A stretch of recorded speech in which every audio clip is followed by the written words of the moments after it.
Nehemoyia Young. Oh, and I'm beloved Ola-Jendai. Awesome. Yes. So, I would love to hear more about the biography that your uncle wrote. Okay, so is this a whole biography as in a book? Yes, it is. It's a book called. The title is Bad Boy: A Memoir, and it's written by my uncle Walter Dean Myers, and he was a big inspiration for the artist residency I did with the Laundromat Project this summer. Particularly because when I moved to Harlem, he would always tell me stories about what it meant growing up in Harlem.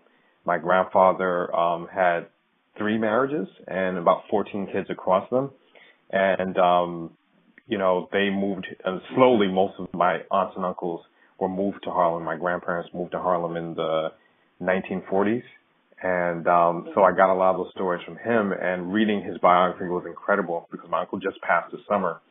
And his life story was that, during that period when he was looking around at what options were available for black folks, there weren't that many options besides like low-skilled jobs. A lot of folks were working down in the garment district or, in those maintenance type positions. And, he could never have fathomed that for himself as an artist. Like he could have made a living writing and the way that, almost describes in the book, that saved his life. And I find myself as an artist today kind of struggling as well. I've always had some other day job, like a full-time gig to support myself and not feeling like my art is in a space where it's sustainable for the kind of life I like to live. Right.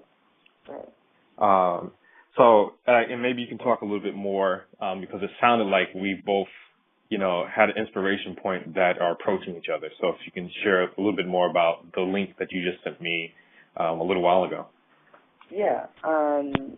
So that was an article about the new wage certificate program, and basically it's the Working Arrist and the Greater Economy certification plan, and the point of it is for there to be established a base pay rate for artists when they go and work for nonprofit organizations, whether they be nonprofit arts organizations or any other type of organization that chooses to sign on with the wage certification program.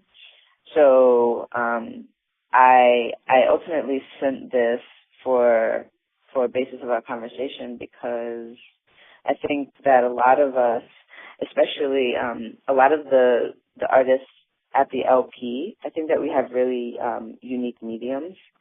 And sometimes it's hard to categorize those mediums, especially when it comes to establishing what your standard for pay is. Mm-hmm. And as a dancer, there's really no standard pay for dancers in NYC. So a lot of the time, the problem that we end up running into is that when you go to an organization, you're working for them, you're putting in labor, you're putting in the hours, rehearsal. It comes down to the compensation. If they are choosing to compensate their dancers, which also is rare, but if they are, how do you know how much you should be getting? How do you know what other dancers who are doing similar work as you are getting for the same amount of hours that you're putting in? And so I think that this article is really exciting and really interesting because it establishes that base pay based on this, I don't really know what. It's like a set of guidelines, it sounded like. Yeah, it's like, it says in addition to calculating fees. Okay, so they have this calculating fee method. Wage has established a set of guidelines and requirements to define precisely what the fee is compensation for. So I don't know if you got a chance to look at the chart, but they have 13 fee categories, which are pretty encompassing. But yeah, that does take me back to the question of what if your medium is not easily It reminds me of watching a documentary on unionism, because I do workforce development, and it featured a talk on the parable of the vineyard. And, it's a biblical passage about, this guy who's running a vineyard, and he gets workers at the top of the day, he pays them one rate, and workers at the middle of the day, and pays them another rate, and workers at the very end of the day, I think like for the last 10 minutes, I'm exaggerating.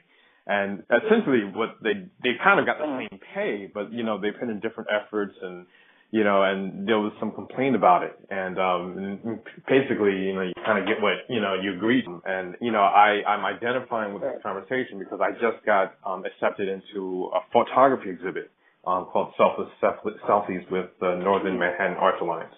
I don't identify primarily as being a photographer. So I was running around like a chicken without a head for like the last week and a half trying to figure out, because they asked me, well, what price should we put on prints for your photos? I had no clue, and I would ask different people, some people who were very established as photographers and some folks who were not. And, I got a wide range of responses. I didn't have a real baseline. And, at some point, it became a faith walk. I identified this conversation because, I think we also enter the space as artists where folks kind of think we do what we do for free. Like it's just, you're being an artist, and that we don't also have very real needs to, as far as sustaining our ability to be able to do the work that we do and enter community the way that we do. And as an artist, I've always tried to take a very principled stance working with other artists that I don't use, for me, there's no such word as free. I may not be able to compensate you in cash, but there's got to be some way for me to honor and value the time and energy that you put into things. And as an artist, my personal struggle has been, me valuing my own self and my time, my energy, my effort, and who I am. Exactly. Yeah. No. I completely feel you on that. But that's almost one of the consequences of buying into that structure that does not value artists, is that artists then begin to devalue their work themselves, not because we don't think it's good, but because it's so much a part of the culture of art that you be generous with it and sometimes give it away, or sometimes labor for free. That in a lot of ways artists have become used to that. Yeah, and that's not cool. But I imagine if your uncle in Harlem in 1940,